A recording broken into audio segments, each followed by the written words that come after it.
বন্ধুরা, আজকে এই ভিডিওতে তোমাদের 10টি মজার কুইজ দেওয়া হবে। প্রতিটি প্রশ্নের উত্তর দেওয়ার জন্য সময় পাবে 5 সেকেন্ড। প্রতিটি সঠিক উত্তরের জন্য 1 নম্বর করে পাবে। 10টি প্রশ্ন শেষ হলে কমেন্ট করে জানাবে কে কত পেয়েছো। তাহলে শুরু করা যাক। প্রথম প্রশ্নটি হলো, বাংলাদেশের প্রধান ফসল কি? ক গম, খ ধান, গ পাট, ঘ আলু। তোমাদের হাতে সময় মাত্র 5 সেকেন্ড। এই প্রশ্নের সঠিক উত্তরটি হল ধান। দ্বিতীয় প্রশ্নটি হল, জাতীয় স্মৃতিসৌধ কোথায় অবস্থিত?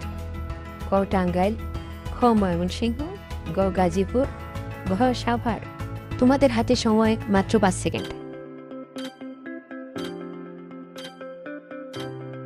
এই প্রশ্নের সঠিক উত্তরটি হল সাভার। তৃতীয় প্রশ্নটি হল, বাংলাদেশের জাতীয় ফল কি?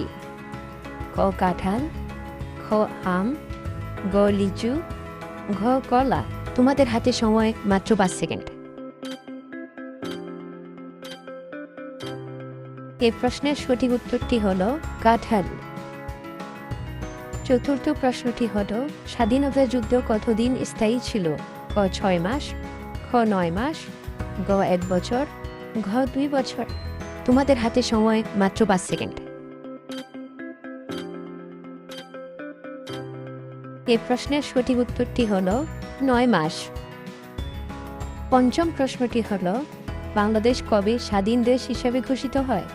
ক 7 মার্চ 1971, খ 26 মার্চ 1971, গ 16 ডিসেম্বর 1971, ঘ 14 এপ্রিল 1971। তোমাদের হাতে সময় মাত্র 5 সেকেন্ড।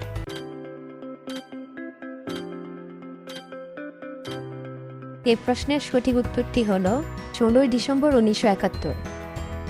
ষষ্ঠ প্রশ্নটি হল, বাংলাদেশের সরকারি ভাষা কি? ক ইংরেজি, খ বাংলা, গ উর্দু, ঘ হিন্দি। তোমাদের হাতে সময় মাত্র 5 সেকেন্ড। এই প্রশ্নের সঠিক উত্তরটি হল বাংলা। সপ্তম প্রশ্নটি হল, বাংলাদেশে কয়টি বিভাগ আছে? ক 6টি, খ 7টি, গ 8টি, ঘ 10টি। তোমাদের হাতে সময় মাত্র 5 সেকেন্ড। এই প্রশ্নের সঠিক উত্তরটি হল 8টি। অষ্টম প্রশ্নটি হল, বাংলাদেশের সবচেয়ে বড় সমুদ্র বন্দর কোনটি? ক মংলা, খ পায়রা, গ টেকনাফ, ঘ চট্টগ্রাম। তোমাদের হাতে সময় মাত্র 5 সেকেন্ড। এই প্রশ্নের সঠিক উত্তরটি হল ঘ চট্টগ্রাম।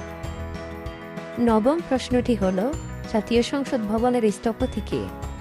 ক লুই কান, খ এফ আর খান, গ মেজর জেনারেল ওসমানী, ঘ কুদরতি খুদা।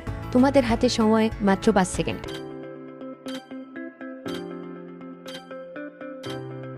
এই প্রশ্নের সঠিক উত্তরটি হল ক লুই কান। দশম প্রশ্নটি হল, বাংলাদেশের জাতীয় কবি কে? ক কাজী নজরুল ইসলাম, খ সুকান্ত ভট্টাচার্য, গ জীবনানন্দ দাশ, ঘ রবীন্দ্রনাথ ঠাকুর। তোমাদের হাতে সময় মাত্র 5 সেকেন্ড।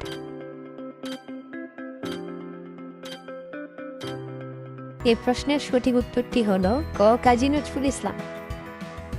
বন্ধুরা, তোমরা কে কতগুলো সঠিক উত্তর পেরেছো তা কমেন্টস করে জানাও। এরকম মজার মজার সাধারণ জ্ঞানের জন্য চ্যানেলটি সাবস্ক্রাইব করে রাখো।